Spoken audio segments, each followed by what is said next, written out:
오늘 하나님께서 우리에게 주시는 말씀은 구약 성경 창세기 12장 1절에서 4절까지 말씀입니다. 14면에 있습니다.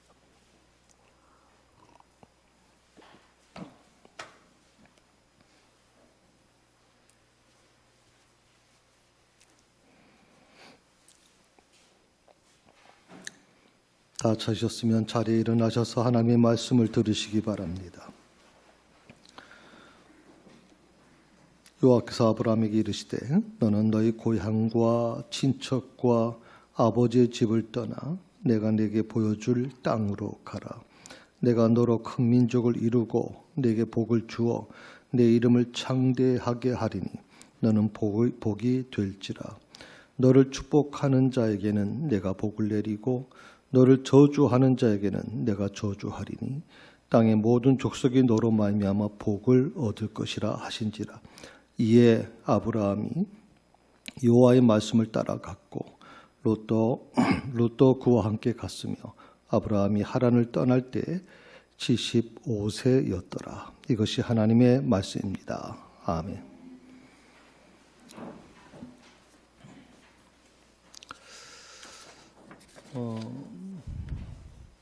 먼저 이런 질문을 던지면서 설교를 시작하고 싶습니다.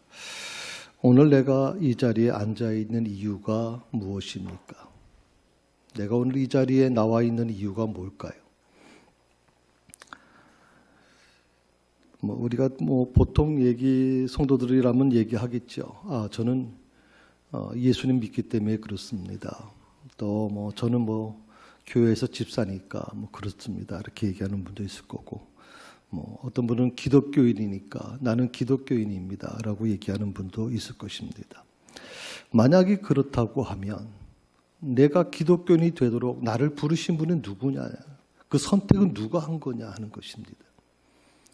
내가 새사랑교회 오늘 이 예배에 참여했는데 이것이 누구 때문에 이루어진 것이냐라고 하는 겁니다. 내가 한 것이냐 아니면 하나님께서 하신 것이냐 하는 것이죠. 놀랍게도 대부분 성도들이 내가 선택했다고 그렇게 생각을 합니다. 내 의지로 선택을 했다는 겁니다. 또 어떤 분들은 그렇게 얘기하죠. 부모님이 교회 권사님이기 때문에 어쩔 수 없이 교회에 옵니다 하는 분도 계실 것이고, 어떤 분들은 내 아내 때문에 이렇게 온다는 분도 계실 것입니다. 우리가 좀 더 정말 중요한 부분을 생각해 보고 싶은 게 뭐냐면, 어떤 결정을 이루어지는 데 있어서 그것이 내가 한 것이냐 아니면 하나님께서 하신 것이냐라고 하는 이 구분이 분명하지 않음으로 인해서 혼란스럽다고 저는 생각을 합니다. 제가 임직식을 하면서 임직받은 분들에게, 피택되신 분들에게 이제 6개월, 3개월 훈련을 시킬 때 수없이 제가 가르쳤던 내용이 있습니다. 그게 뭐냐면, 직분은 목사가 주는 게 아닙니다. 꼭 기억하십시오. 직분은 목사가 주는 게 아닙니다. 직분은 성도들이 주는 게 아닙니다. 성도들이 이렇게 투표를 해가지고 세워지니까 어떤 분들은 또 성도들에게, 교우들에게 잘 보이려고 하는 분도 있고, 어떤 분은 임직되고 나서 식사를 교인들에게 제공하는 분도 있고, 어떤 분은 목사에게 제공하는 분도 있지만, 제가 그분들에게 딱 한마디만 얘기해 줍니다. 하나님께 감사하십시오. 그 직분을 주신 분은 하나님이십니다. 그거 잊지 마십시오. 그거. 만약에 내가 받은 직분이 하나님으로서 받은 것이 아니라 사람을 의식하는 순간, 그 직분은 당신에게 축복이 아니라 저주가 될 것이고 고통스러울 것입니다. 그렇게 말씀드리거든요. 구원의 자리에 오기까지 내가 한 일이 뭘까요? 나는 끊임없이 하나님을 배신했습니다. 나는 끊임없이 하나님이 나를 부르시는 것을 거부했습니다. 나는 싫다고 했습니다. 나는 반항했습니다. 불신했습니다. 그런데도 불구하고 하나님은 나에게 어떻게 하셨습니까? 구원의 길을 열어주셨습니다. 그리고 한 걸음 더 나아가서 나를 새사랑교회 목사로 세우셨습니다.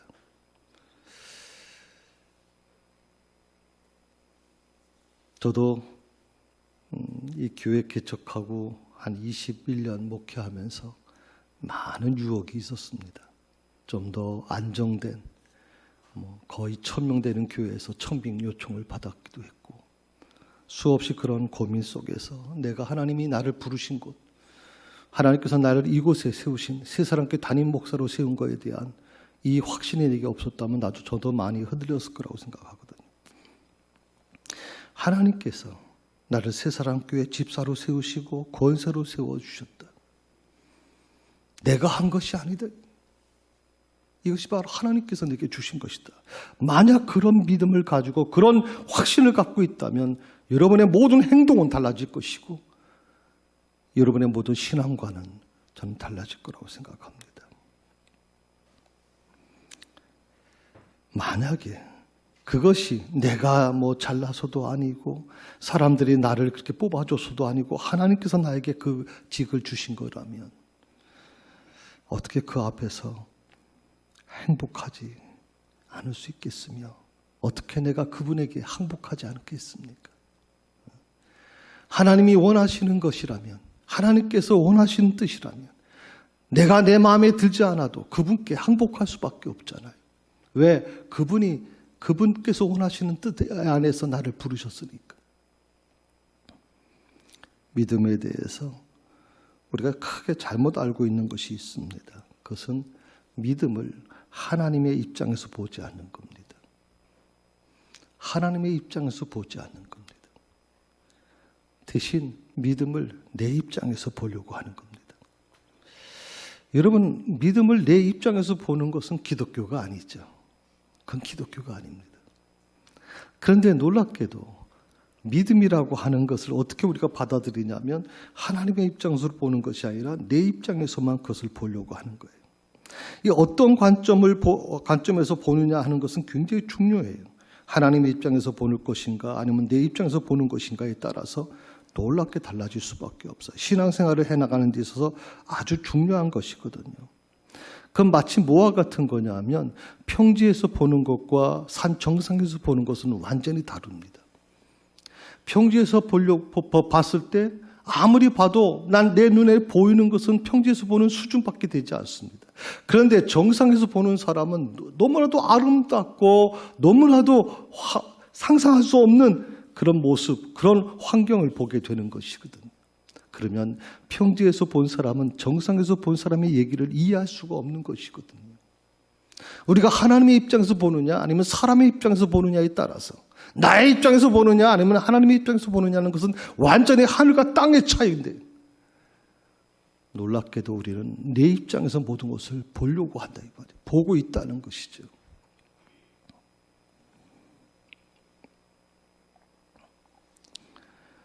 믿음은 내가 하나님을 설득하는 게 아닙니다. 사람이 신을 설득하는 것은 이건 기독교가 아니죠. 그건 신앙이 아닙니다. 그것은 다른 종교에서는 그렇게 하고 있습니다. 그러나 우리 기독교에서는 그렇게 하지 않습니다. 기독교의 신앙은 성경에서는 절대 그걸 용납하지 않습니다. 내가 하나님을 설득하는 것이 아니라 뭐요? 하나님이 나를 설득하고 계시는 겁니다. 하나님이 나를 설득하신 겁니다. 그런데 우리는 지금까지 거꾸로 알고 있던 거죠. 거꾸로 알고 있어요. 내가 열심히 하나님을 설득하는다고 생각했어요. 그래서 열심히 기도도 하고 열심히 봉사도 하고 열심히 선교도 하고 열심히 헌금도 하고 열심히 전도도 해왔어요. 무엇을 위해서 대체? 무엇을 위해서?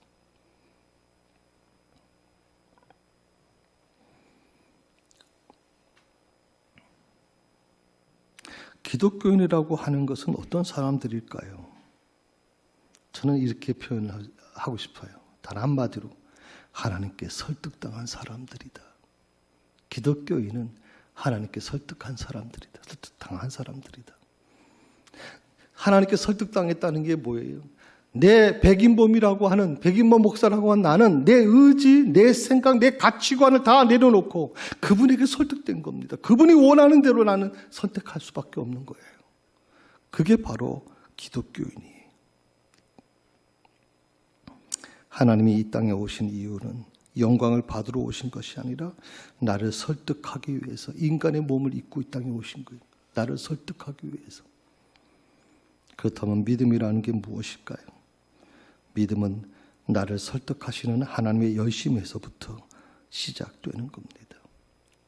아브라함을 부르는 거 누가 했습니까? 아브라함이 했습니까? 아닙니다. 아브라함 자신은 아무것도 한 게 없습니다. 오늘 말씀에 보게 되면 11장 8절 한번 보시겠어요? 히브리서 11장 8절 한번 보실까요? 예, 오늘 성경에 보게 되면 이것은 현대인의 성경으로 지금 번역해 놨습니다. 같이 한번 읽어볼까요? 믿음으로 아브라함은 하나님이 주시겠다고 약속하신 땅으로 가라 명령을 받고 그대로 순종하였습니다. 그는 가야 할 곳이 어딘지 모르는 채 떠났던 것입니다. 이걸 이제 개역 성경, 우리 지금 성경 우리가 읽고 있는 성경에는 갈 바를 알지 못하고 떠났다, 나아갔다라고 말합니다. 갈 바를 알지 못하고 가야 할 곳이 어딘지 모르고 떠났다 이렇게 얘기하는 겁니다. 오늘 여러분 성경을 12장을 보시게 되면 1절부터 3절까지는요. 계속 하나님께서 아브라함에게 축복해 주시겠다는 약속이 나옵니다. 그러다가 4절에 와서 이에라고 하는 말이나 이에 앞에 모든 것을 접속하고 있는 거죠. 아브라함이 여호와의 말씀을 따라갔다. 우리가 이 잘못 이해하고 있는 게 뭐냐면 아브라함은 대단한 사람이야. 아브라함은 정말 자기 아들을 제단의 제물로 번제의 제물로 드릴 정도로 우리하고는 나하고는 완전히 다른 사람이야. 아주 믿음의 조상이라고까지 불릴 정도로 대단한 믿음을 가지고 있는 사람이야 라고 우리는 착각하고 있다 이 말이죠. 그런데 오늘 말씀을 보게 되면 아브라함이 처음부터 그랬냐는 거거든요. 아니요. 아브라함은 처음부터 그런 사람이 아니에요. 계속 하나님께서 그에게 그 아브라함이 갖고 있는 것과는 상관없이 그의 믿음과 상관없이 계속 하나님은 아브라함에게 축복해 주시겠다는 것을 계속 1절, 2절, 3절에서 말씀해 주고 계시는 거예요. 그러고 나서 아브라함이 그 축복을 받고 나서 그 말씀을 따라갔다라고 하는 순종의 얘기가 나오는 거예요, 여러분.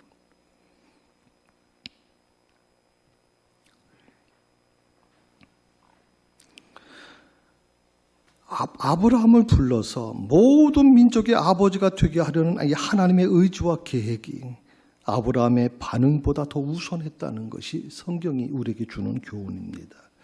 그렇습니다. 믿음은 내가 결단한다고 생기는 게 아니에요. 내가 노력한다고 세워지는 게 아니에요, 여러분.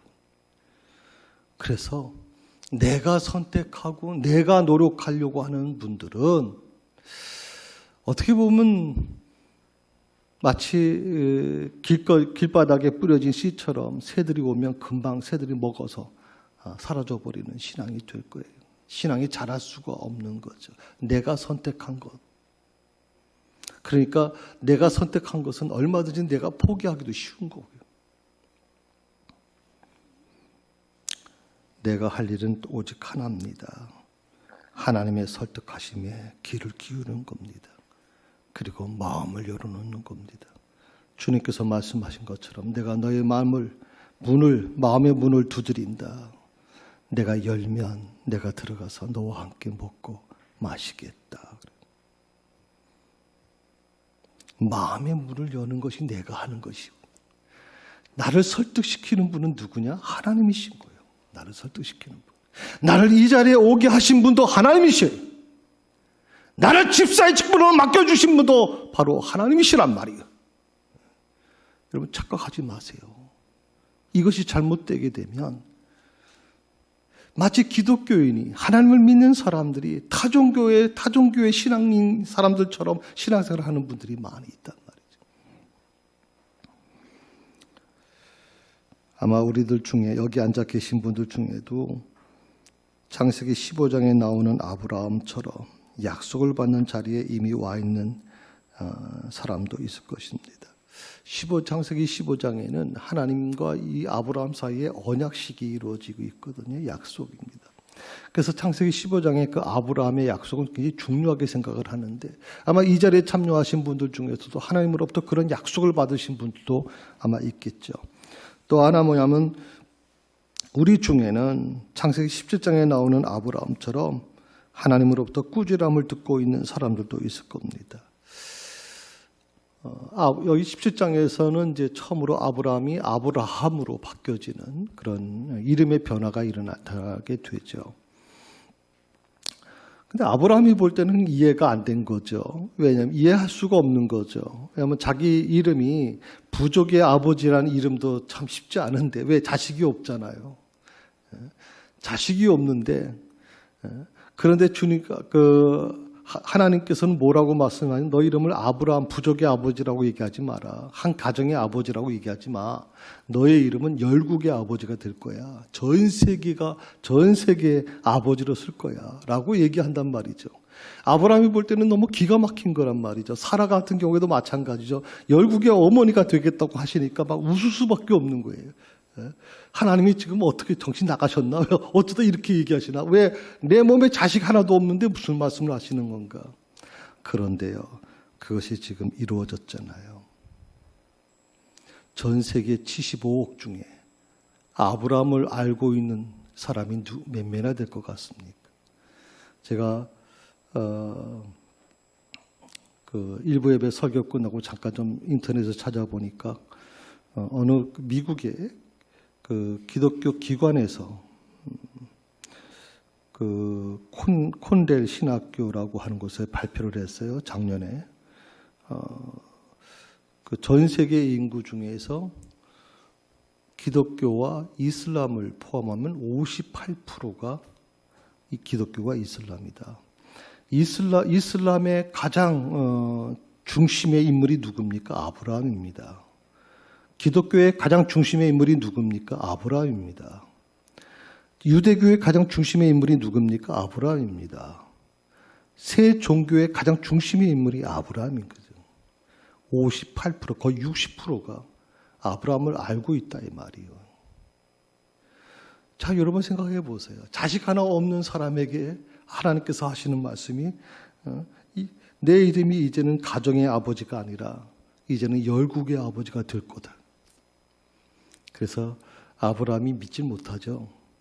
하나님께서 그래서 아브라함에게 아주 꾸짖으거든요. 그리고 할례를 요구하시죠. 온전한 순종을 요구하고 계시는 거거든요. 세 번째로 우리들 중에 여기 앉아 계신 분들 중에는 창세기 22장에 나온 아브라함처럼 하나님에게 설득되어서 이삭을 드리는 자리에까지 와 있는 분도 계실 겁니다. 정말 어떤 분들은요, 제 목사인 저도 감동을 받을 정도의 믿음을 가지고 계신 분들이 있습니다. 참 저는 그런 분들 보면 존경스럽습니다. 목사가 존경을 느낄 정도면 어떤 믿음일까 하는 것을 생각해 봅니다. 그러니까 이삭을 제단에 드릴 정도로 그런 자리에까지 와 있는 사람이 있다는 말이죠. 한번 우리 자신에게 질문해 봤으면 좋겠습니다. 자, 내가 서 있는 믿음의 자리는 어디입니까? 오늘 이 아브라함을 예를 들어서 세 가지를 제가 말씀을 드렸습니다. 약속을 받는 자리에 계십니까? 아니면 하나님께 꾸지람을 듣고 있는 자리에 계십니까? 그것도 아니면 이삭을 번제로 드릴 수 있는 자리에까지 가 있는 분들이 계십니까? 내 믿음의 자리는 어디에 있습니까?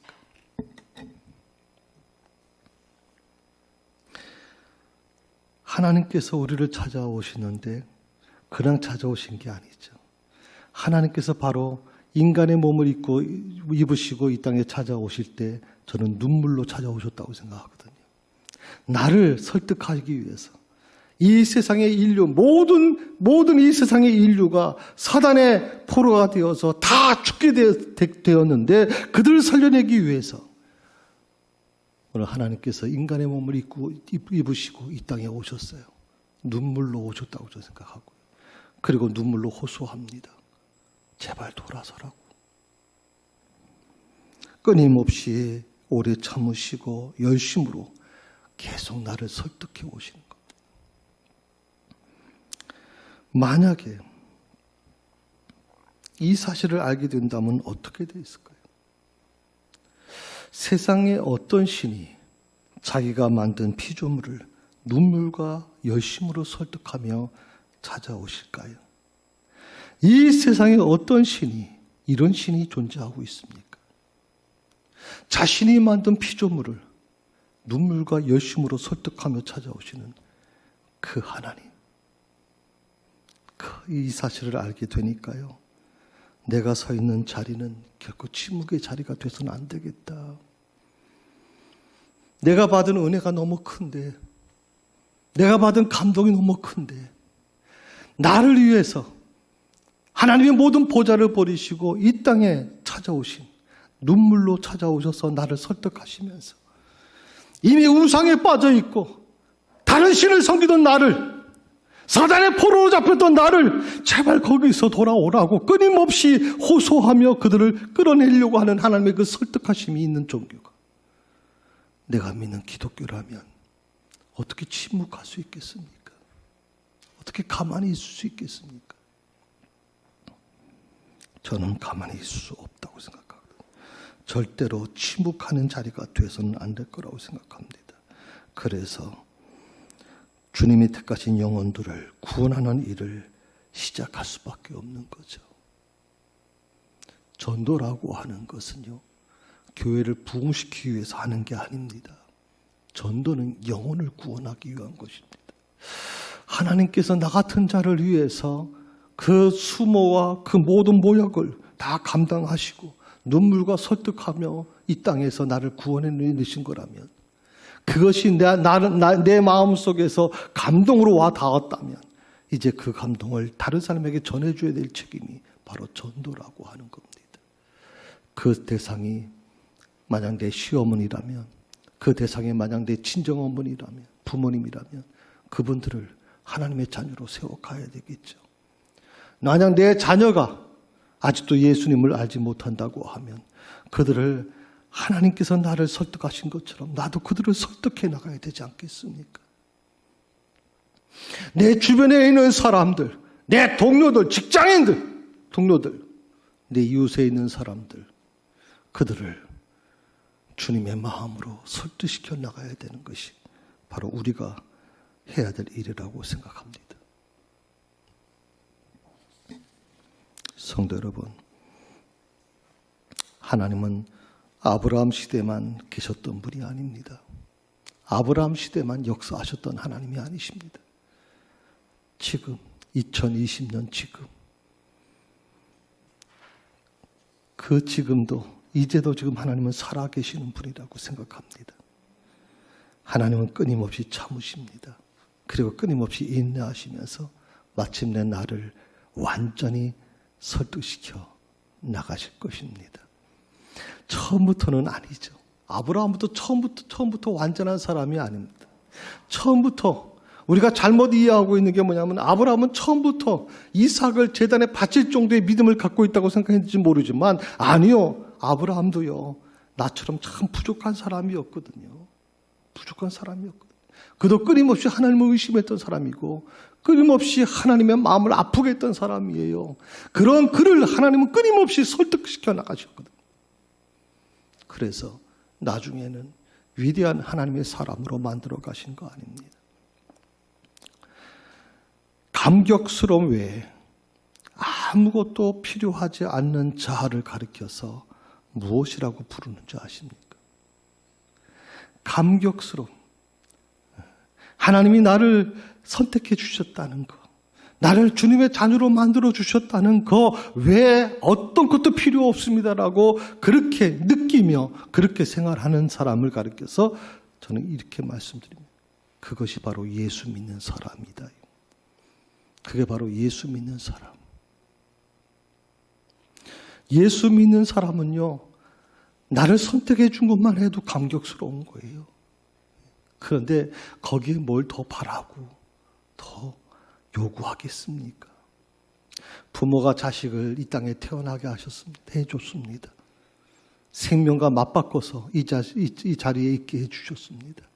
요즘 젊은이들이 껄핏하면 왜 나는 흙수저로 태어나게 해주셨어요?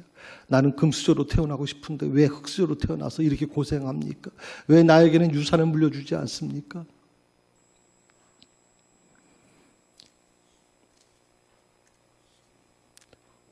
어떻게 보면 부모님이 나에게 생명을 주신 것 자체만 해도 감격스러운 거 아니에요? 그 외에 더 요구할 게 뭐가 있어요, 자식이?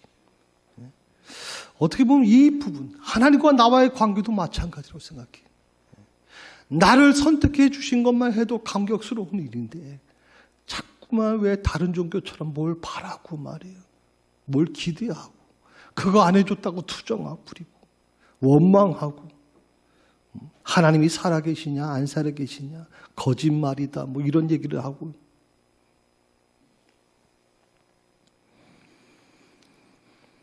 하나님을 전혀 모르고 살았던 아브라함은 정말 하나님을 몰랐어요. 그는 우상 섬기던 집안에 태어났고 우상 섬기던 부모님 만나서 우상 섬기는 일에 같이 참여했던 사람이에요. 그런 그 아브라함을 이방신을 섬기던 곳에서 불러내신 분이 누구냐? 하나님이시다 이 말이에요. 하나님은 아브라함에게 여러 번 나타나셨어요. 그리고 여러 사건을 통해서 그를 감동시키고 그를 역사에서 만들어 가셨거든요. 그리고 나서 마침내 아브라함을 믿음의 사람으로 변화시키고 열국의 아버지가 되게 해주셨죠. 믿음을 한마디로 정의한다면 뭐라고 얘기할 수 있을까요? 저는 이렇게 말씀드리고 싶어요. 하나님의 끈질긴 설득하심의 결정체다. 하나님의 끈질긴 설득하심의 결정체. 이것이 바로 창세기 15장 6절의 말씀입니다. 한번 같이 읽어볼까요? 아브라함이 여호와를 믿었으므로 여호와께서는 이 믿음 때문에 그를 의롭게 여기셨다. 이 믿음 때문에 그를 여기셨다.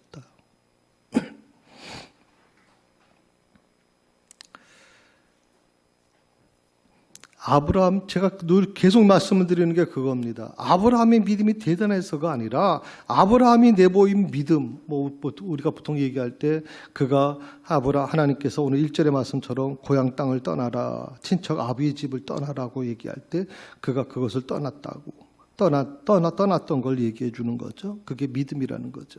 그 다음에 고향 우르를 떠날 때는 갈 바를 알지 못했는 정도인데 그런데도 불구하고 그곳에 하나님을 믿고 갔다는 거, 그게 아브라함이 내보인 믿음일 수 있죠.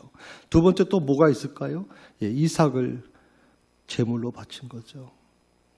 사랑하는 이삭, 그 이삭을 100세 얻은 이삭을 제물로 드릴 수 있었던 거. 이게 아브라함이 하나님께 내보인 믿음의 모습입니다. 그런데 성경은 뭐라고 얘기하냐면 그 아브라함이 내보인 이 믿음이 누구로부터 얻어진 거냐 이런 거죠. 누구로부터? 처음부터 아브라함이 만들어간 것이냐? 아니다는 거예요. 아브라함에 대한 하나님의 일하심의 결과다는 거예요. 아브라함에 대한 하나님의 일하심의 결과. 끊임없이 그를 두들기고 그를 훈련시키고 또 실망스러워도 또 다시 아브라함을 부르시고 그리고 그렇게 말씀하는 겁니다. 아브라함아, 어느 날 갑자기 아브라함을 불러서 아브라함아 하늘의 별을 봐. 바다의 모래를 봐. 그 수를 셀 수 있니? 셀 수 없는 것처럼 내 자손들을 그렇게 내가 번성해 줄 거다. 수없이 하나님은 계속적으로 아브라함이 의문을 가질 때마다 나타나셔서 그를 계속 가르쳐 주신 거죠. 그 하나님의 일하심의 결과가 아브라함이 내보인 믿음이에요. 아브라함이 그렇게 의롭기 때문에 처음부터 그런 믿음의 사람이 된 것이 아니라 하나님이 끊임없이 그를 두들기고 그를 녹고하고 그에게 훈련시킴으로 인해서 아브라함의 믿음이 그만큼 성장해 나갈 수 있었던 거예요. 이것이 바로 성경이 믿음에 대해서 말하고 싶은 이야기예요. 믿음에 대해서. 성도 여러분, 아브라함은 특별한 사람이 아니에요. 그는 연약한 사람이에요. 나약하고 거짓말을 밥 먹듯이 하고 그리고 실수투성의 사람이에요. 아내를 누이 동생으로 속이고 제 목숨 살겠다고 아내를 사주로 몰아넣는 아주 비겁한 남자예요. 비겁한 남자. 애굽의 왕이 뭐라 그랬어요, 여러분? 애굽의 왕이 처음부터 너가 아내라고 그랬으면 내가 취하지 않을 거 아니냐. 왜 누이 동생이라고 속였냐 그랬지. 누이 동생이라고. 그러던 이렇게 모든 면에서 부족했던 아브라함을 믿음의 아버지로 만든 분이 누구냐? 바로 하나님이시라는 거예요. 그 하나님의 열심이 아브라함을 믿음의 조상으로 만들어 가신 거죠. 저는 여기서 중요한 사실을 알게 됐어요. 비록 나는 2020년 이 시대에 살고 있어요. 그런데 나도 아브라함처럼 믿음의 조상이 될 수 있구나. 아브라함만이 아니라 나도 하나님은 나를 믿음의 사람으로 만들어 가실 수 있겠구나. 아브라함처럼 나도 도저히 불가능한 것 같고 도저히 이제는 안 돼. 이제는 끝났어. 이제는 희망이 없어. 내 사업도 마찬가지고 우리 아이들도 이제 다 끝났어. 내 힘으로는 할 수가 없어. 라고 생각하는 절박함 속에서 오직 하나님의 말씀 하나만 믿고 눈에 보이지 않지만 그 보이지 않는 것을 향해 나가는 삶. 그 희망을 저는 아브라함을 통해서 우리가 다시 한번 갖게 될 수 있지 않겠나 생각해 봅니다. 아브라함 시대만 그런 기적이 일어난 것이 아니죠. 아브라함 시대만 그런 믿음이 일어난 것이 아니라 2020년 살고 있는 나와 여러분들도 그런 믿음의 주인공들이 될 수 있기를 바랍니다. 희망입니다. 비록 연약하고 나약하고 거짓말하고 시소투성이지만 그러나 하나님은 나를 믿음의 사람으로 만들어 가실 것이다. 저는 여러분 자녀들을 그렇게 봤으면 좋겠습니다. 목사님, 우리 아이는 안 될 것 같아요. 우리 아이는요, 안 될 것 같아요. 저희 우리 성도들이 물어보는 게 목사님 자녀들은 어떻게 키우셨어요? 무슨 특별한 것이 있는 거라고 생각하는 분들이 계세요. 아니요. 저는 이 약속 말씀 하나만 붙들고 온 거예요. 늘 기도할 때마다 그렇게 기도했거든요. 이 아이들을 세계를 품게 해주십시오.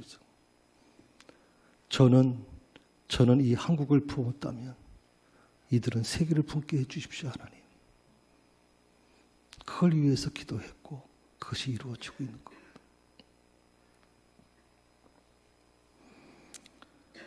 아브라함 한 사람으로 인해서 놀라운 변화가 일어납니다. 우상을 섬기던 불신 가문이 어떻게 달라졌습니까? 믿음의 가문으로 변화됐다. 아브라함 한 사람으로 인해서 우상을 섬기던 불신의 가문이 복된 가문으로, 저주받은 가문이 복된 가문으로 변화됐다 이 말이죠. 아브라함의 가문은요, 명문 가문이 됐어요. 놀라운 변화가 이렇게 일어난 거예요. 한 사람 때문에. 성도 여러분, 내가 제2, 제3의 아브라함이 됐으면 좋겠어요. 그래서 불신 가문을 복된 가문으로 바꾸는 주인공이 되기를 원합니다. 불신 가문을 믿음의 가문으로 바꾸는 주인공이 저는 우리 새사랑교회 성도들이 될 수 있기를 바랍니다. 혹시라도 여러분의 가문에 흐르고 있는 모든 저주들이 내 대에서 끝나고 이제는 축복으로 바꾸어 흐르게 되는 그런 역사가 나를 통해서 일어나기를 주의 이름으로 축원합니다. 기도하십시다. 하나님 말씀을 의지하여 정든 고향을 떠났던 아브라함처럼 믿음의 자리를 끝까지 묵묵히 지키면서 하나님께서 맡기신 일을 잘 감당할 수 있도록 저희를 도와주시옵소서. 교회를 소중히 여기게 하시고 하나님 맡겨준 그 역할 아버지 불평하지 않고 잘 감당할 수 있도록 도와주옵소서. 나로 인해서 아브라함 한 사람으로 인해서 불신 가문이 믿음의 가문으로 변화된 것처럼 나로 인해서 내 가문에 흐르고 있는 모든 저주를 끊어낼 수 있도록 그것을 축복으로 바꿀 수 있도록 아버지 인도해 주옵소서. 예수님의 이름으로 기도드립니다. 아멘.